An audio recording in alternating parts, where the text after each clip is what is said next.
নমস্কার সবাইকে। সকলে কেমন আছো? আশা করি সকলে ভালো আছো। ঈশ্বরের আশীর্বাদে আমিও খুব ভালো আছি।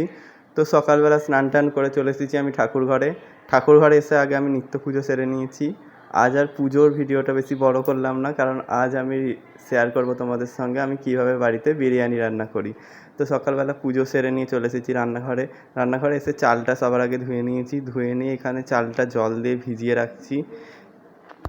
চাল ভিজতে ভিজতে ওদিকে আমি এদিকে মিক্সির মধ্যে জিরে, আদা, রসুন, পেঁয়াজ, কাঁচা লঙ্কা এই সমস্ত কিছু দিয়ে একটা মিক্সড বানিয়ে নিচ্ছি। মিক্সির মধ্যে আমি পেস্ট বানিয়ে নিচ্ছি একটা।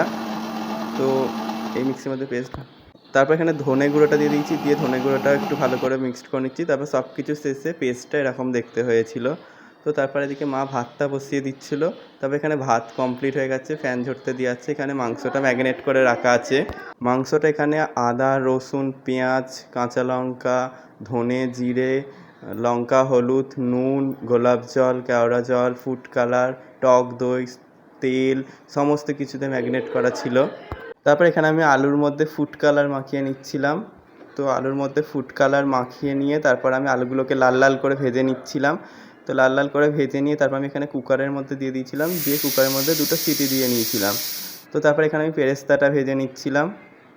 তারপর ভাজার পর এখানে আমি চিকেনটা কষে নিচ্ছিলাম।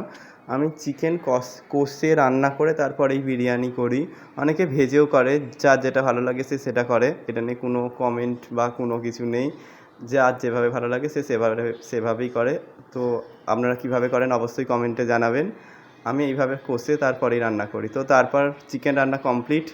তারপর এখানে আমি হাঁড়ির মধ্যে ঘি মাখিয়ে নিয়েছি। ঘি মাখিয়ে নিয়ে কিছুটা রাইস আগে তুলে দিচ্ছি হাঁড়ির মধ্যে। তারপর পরিমাণ মতো নিচে রাইস দিয়ে দিয়েছি। দিয়ে তারপর আলু সাজিয়ে দিচ্ছি। আমি প্রথমে ওই 7-8টা মতো আলু সাজিয়ে দিয়েছিলাম নিচে। তারপর আমি এখানে চিকেন সাজিয়ে দিচ্ছি। চিকেনও আমি ওই 7-8 পিসের মতোই চিকেন দিয়ে দিয়েছিলাম নিচে প্রথমে। তারপর এখানে চিকেনটা আগে সুন্দরভাবে সাজিয়ে নিচ্ছি। তো এখানে সাজাতে গিয়ে আমার একটু চিকেনের জুস উল্টে গিয়েছিল। তো যাই হোক, তো এখানে সাজিয়ে নিয়েছি। তারপর এখানে মাম্পি দিয়ে আমায় হেল্প করছিল। গোলাপ জল দিয়ে দিল। তারপর এখানে কেওড়া জলও দিয়ে দিল। তারপর ঘি দিয়ে দিল। তারপর আমি এখানে পেরেস্তাটা ছড়িয়ে দিচ্ছিলাম। তো আমাকে সবাই মিলেই হেল্প করেছে। আমি করেছি ঠিকই, তবে আমাকে সবাই মিলে হেল্প করে দিয়েছে হাতাহাতি। তারপর আমি এখানে একটু গ্রেভি দিয়ে দিলাম। তারপর আবার কিছুটা রাইস দিয়ে দিলাম। তারপর রাইসটা এতটাই গরম ছিল যে মাম্পিদি বলল, তুই ছাড় আমি তুলে দিচ্ছি। বলে মাম্পিদি তুলে দিচ্ছিল, আমি বসেছিলাম। তারপর একটু চাড়িয়ে দিচ্ছিলাম ঠিকঠাকভাবে ধারগুলোতে আমি। তো তারপর আবার আলু সাজিয়ে দিচ্ছিলাম। কিছুটা আলু আবার পরিমাণ মতো সাজিয়ে দিচ্ছিলাম আমি। তারপর আলু সাজিয়ে দেওয়ার পর ওদিকে আবারও চিকেনটা তুলে নিয়েছি। চিকেনটাও আমি পরিমাণ মতো দিয়ে সাজিয়ে দিচ্ছি। চিকেনটা সাজিয়ে দিচ্ছিলাম দেখে দেখে, যতগুলো ধরবে সেই অনুযায়ী দিচ্ছিলাম। তো তারপর চিকেন সাজানো আমার হয়ে গিয়েছিল এখানে।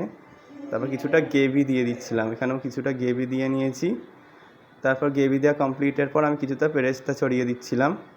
তো দেওয়ার পর তারপর আবারও মাম্পি দিয়ে এখানে বিরিয়ানি মশলা দিয়ে দিল। তারপরে এখানে গোলাপ জল দিয়ে দিল। তারপরে এখানে কেওড়া জল দিয়ে দিল। তারপর ঘি দিয়ে দিল। তারপর আবারও রাইস দিয়ে দিয়েছিলাম। তারপর সব শেষে সাজিয়ে দিয়ে এইভাবে আবারও আলু, চিকেন সব কিছু দিয়ে ওপরে সব শেষে চাল দিয়ে মানে রাইস দিয়ে তার উপরে একটু গ্রেভি দিয়ে তারপর গোলাপ জল, কেওড়া জল, ঘি, বিরিয়ানি মশলা এই সমস্ত কিছু দিয়ে একটা বাটির মধ্যে দুধ, ফুড কালার আর আতরটা মিশিয়ে নিয়ে দিয়ে দিয়েছিলাম। তারপর এইভাবে আমি চারে বসিয়ে দিয়েছিলাম। বসে আমি একটা নোড়া চাপিয়ে দিয়েছিলাম। তারপর কমপ্লিট। আজ মেনুতে ছিল চিকেন বিরিয়ানি, রায়তা, এখানে ছিল হচ্ছে তারপর স্যালাড, তারপর ছিল হচ্ছে এখানে টমেটোর চাটনি, তারপর এখানে ছিল হচ্ছে পাঁপড় ভাজা।